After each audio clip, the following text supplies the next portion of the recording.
Début 1940, la Finlande, attaquée à 4 contre 1 par l'ogre russe, résiste vaillamment. Tenue en échec partout, battue à plusieurs reprises, les résultats de l'armée rouge sont peu glorieux. Politiquement aussi, les résultats ne sont pas terribles. En effet, dès le premier jour de l'offensive, les soviétiques ont créé de toutes pièces un gouvernement finlandais communiste. Mais à leur grande surprise, et aussi à celle des Finlandais, la grande majorité des socialistes et communistes ne désertent pas, mais se battent vaillamment pour leur pays dans ce que les Finlandais nommeront l'esprit de la guerre d'hiver. À l'étranger, la guerre déclenche une vague de sympathie pour la cause finlandaise. Le 14 décembre, la SDN a dénoncé l'agression et exclu l'URSS de l'organisation. Elle invite tous ses membres à aider la victime. Côté pays nordique, la Suède se déclare non belligérante et fournit crédits, armes, vivres et matériel aux Finlandais. Elle organise aussi l'enrôlement d'un corps de volontaires. La Norvège et le Danemark aussi envoient des volontaires, et beaucoup de Finlandais vivant à l'étranger rentrent défendre le pays. L'emblème de ces volontaires symbolisera la solidarité des 4 nations nordiques. 210 volontaires d'autres nations s'engageront à leur côté, dont le futur acteur Christopher Lee. Début février, les premiers éléments du corps des volontaires suédois, renforcés des Norvégiens et des Danois, commenceront à relever les unités finlandaises sur le front de Salla, au centre du pays. Ils seront soutenus par le corps des volontaires de l'armée de l'air suédoise, qui compte une dizaine de chasseurs avec quelques bombardiers et avions de reconnaissance, soit pas loin du tiers des forces aériennes suédoises du moment. Les Alliés prennent également fait et cause pour la Finlande, non sans arrière-pensée, et préparent l'envoi de matériel militaire. Même l'Italie fasciste se prépare à livrer des avions. Seule exception notable, l'Allemagne, qui respectant les termes secrets du pacte, garde ses distances avec un pays pourtant réputé proche. Côté franco-britannique, en guerre depuis 4 mois avec l'Allemagne, mais sans réel combat, on élabore des plans pour acheminer des renforts, voire une aide militaire à la Finlande.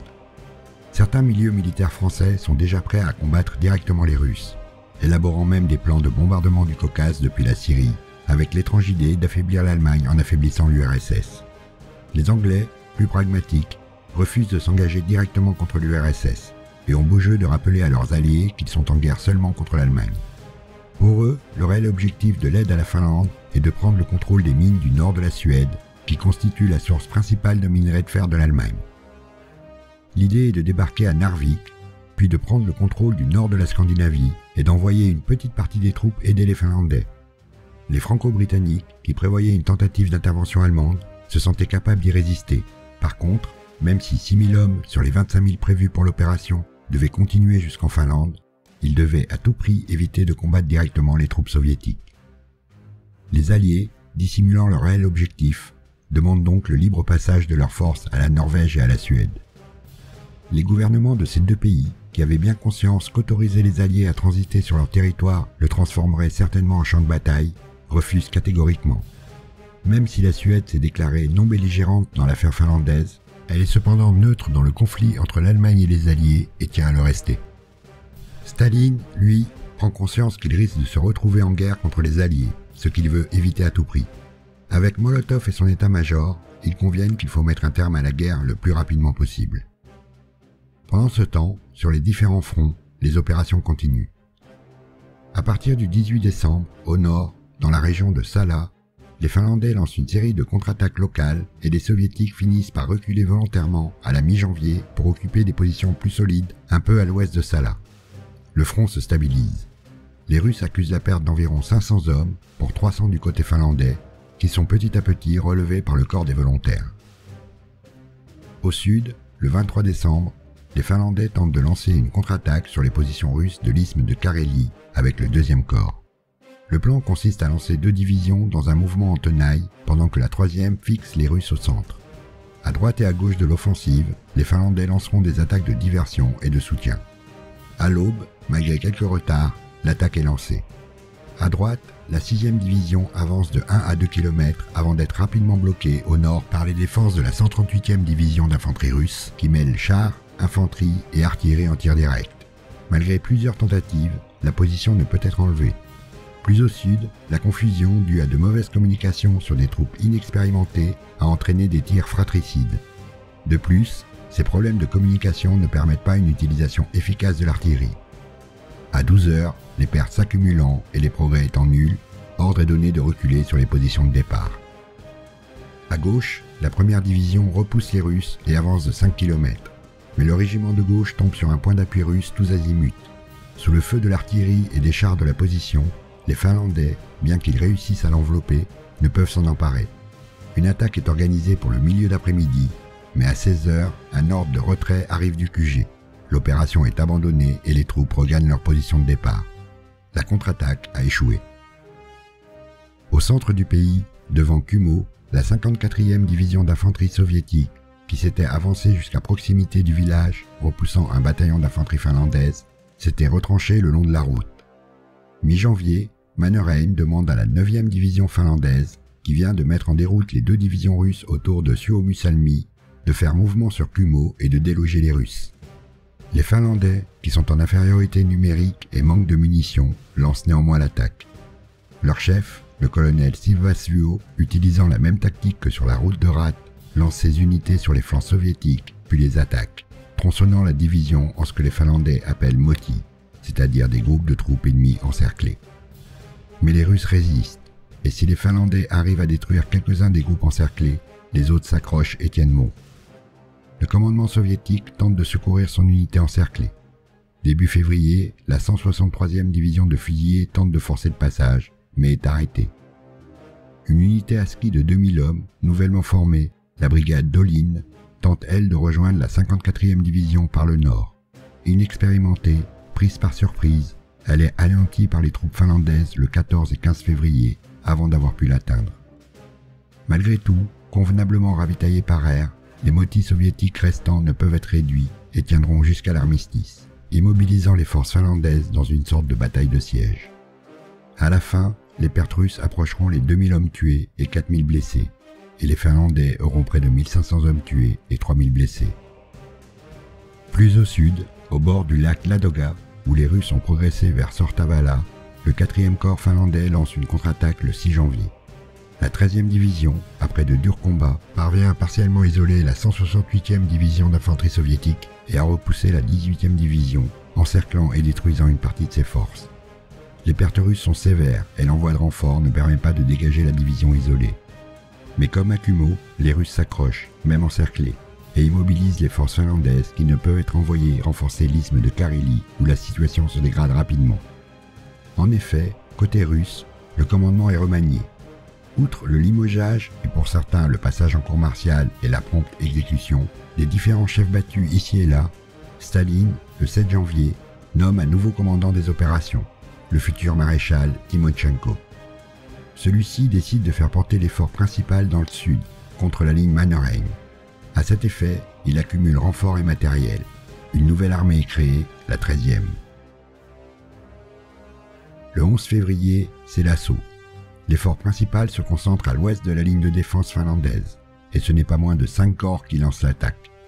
Le 12 février, la ligne Mannerheim est franchie en plusieurs endroits, et les soviétiques progressent le long de l'isthme. Le 15, le 10e corps soviétique prend Johannas, à mi-chemin de Viipuri. Les Finlandais, malgré une courageuse résistance, ne peuvent que reculer. Le 15 février, les Russes sont à 15 km de Viipuri, et le 28 février, ils sont devant la ville. Le 26 février, les Finlandais tentent une contre-attaque avec l'appui de chars à Ronkanemi. Mais lors de la mise en position, 5 chars tombent en panne, puis 2 autres n'arrivent pas à quitter leur position de départ. Seuls 6 chars peuvent finalement participer à l'attaque qui démarre vers 8 heures. Les chars progressent jusqu'à la lisière de la ville, mais ils sont immédiatement pris à partie par les T-26 et T-28 soviétiques. Si les chars finlandais parviennent à détruire 3 chars russes, un seul char finlandais, endommagé, pourra rejoindre les lignes après la bataille. Les 6 autres sont détruits. L'attaque est un échec et l'infanterie regagne ses positions de départ vers 22 heures. C'est le premier et le seul engagement organisé de chars finlandais de la guerre d'hiver. Pendant ce temps, Molotov et Staline, de plus en plus inquiets des velléités d'intervention franco-britannique, envisagent de conclure la paix avant d'être entraînés dans une guerre qu'ils ne désirent pas. Dès fin janvier, via la Suède, les Russes ont envoyé des émissaires négocier un armistice, mais à leurs conditions. Pour les Finlandais, c'est un pas. Les Russes n'envisagent plus une conquête totale et l'indépendance du pays peut être sauvée. Reste à en connaître le prix. Les Franco-Britanniques, ayant eu vent des possibles négociations et voulant voir se prolonger la guerre pour pouvoir intervenir en Scandinavie, promettent l'envoi immédiat de 20 000 hommes. Mannerheim, sceptiques, demandent des précisions sur les moyens et le volume total des forces qui seront engagées à terme. La réponse des Franco-Britanniques, vague, le fait douter de la réelle volonté, surtout britannique, de s'engager dans une guerre contre l'URSS. Côté suédois et norvégien, soucieux à la fois de ne pas voir la Finlande totalement conquise, mais également de ne pas laisser la guerre se prolonger avec le risque de la voir s'étendre sur leur territoire, ont fait pression sur le gouvernement finlandais pour qu'il s'assoie à la table d'une négociation. Les Allemands, qui ont laissé aux Russes les mains libres en Finlande conformément aux accords du pacte Ribbentrop-Molotov, ne veulent pas non plus voir les Alliés prendre pied en Scandinavie. Et s'ils ne font rien pour les aider, se brouillant quelque peu avec les Italiens, ils font aussi pression pour que les Finlandais négocient la paix. Ils leur laissent même entendre que ce qu'ils lâcheront aujourd'hui pourra certainement être repris demain. Le 26 février, les Russes lancent l'attaque sur Viipuri. Les 10e et 28e corps soviétiques contournent Viipuri par l'ouest, à travers la Baltique, et prennent pied sur la rive au-delà de l'isthme, menaçant de couper les communications avec Helsinki. À l'est, les 50e et 19e corps progressent aussi et enveloppent la ville.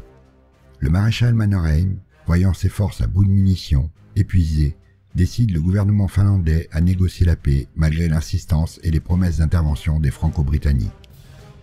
Le 5 mars, les Finlandais proposent un armistice que les Russes refusent, et les combats continuent pendant les négociations. Enfin, le 12 mars, un traité de paix est signé à Moscou qui met fin aux hostilités. La Finlande doit céder les îles du Golfe, toute la Carélie avec la ville de Viipuri, la péninsule de Ribachi en totalité et une partie de la région de Salla. De plus, elle doit louer la péninsule de Hanko pour une durée de 30 ans. Les conditions sont donc plus dures que lors des négociations d'avant-guerre, la Finlande perdant Viipuri, une des villes les plus importantes du pays, et les 420 000 Caréliens, soit plus de 10% des Finlandais, doivent évacuer au plus vite la région, laissant tout derrière eux. Plus de 10% du potentiel industriel du pays est également perdu. En revanche, les Russes restituent la région de Petsamo, laissant à la Finlande un accès à la mer de Barents. Les pertes ont été lourdes dans les deux camps. Les Russes, qui ne reconnaissent officiellement que la perte de 350 soldats, ont en réalité, selon de récentes estimations, perdu pas loin de 400 000 hommes et près de 200 chars. Les Finlandais, pour leur part, ont eu 22 800 morts, soit plus de 10% des effectifs engagés. Pour les Franco-Britanniques, c'est la disparition du prétexte permettant de couper l'approvisionnement en fer suédois des Allemands. Mais Churchill, premier lord de l'amirauté, qui est un adepte des opérations périphériques, reste partisan d'une intervention en Scandinavie afin de couper la route du fer. Une idée qui fera son chemin et entraînera l'invasion de la Norvège par l'Allemagne en avril 1940, en même temps que le débarquement des forces franco-anglaises à Narvik, dans le nord du pays. Pour l'URSS, la guerre d'hiver est un désastre qui ternit durablement l'image de l'armée rouge. Elle laisse une impression de faiblesse et d'incompétence terrible qui marque les esprits à l'étranger. Hitler en tirera la conclusion que l'armée soviétique est si faible qu'elle peut être vaincue en une campagne.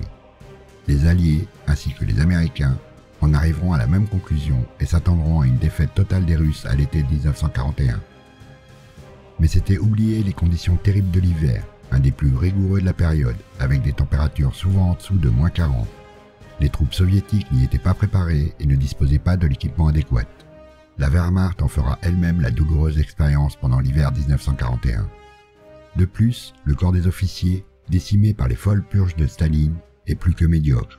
Mais à la faveur de cette guerre, l'état-major prend conscience du problème et les écoles d'officiers vont tourner à plein régime. Si les officiers politiques, qui chapeautent tous les officiers supérieurs, ne sont pas supprimés, leur influence commence à être réduite. Enfin, pour la Finlande, cette paix de Moscou n'est qu'un interlude et, à la faveur de l'offensive allemande en Russie, elle entrera dans ce qu'elle nommera la guerre de continuation, avec l'ambition de récupérer ses territoires perdus. Mais cette guerre et l'élan de sympathie occidentale pour sa cause lui permettront également, après la fin de la guerre, malgré un engagement certes tiède aux côtés des Allemands, d'être le seul pays de l'Est à garder son indépendance et son régime démocratique.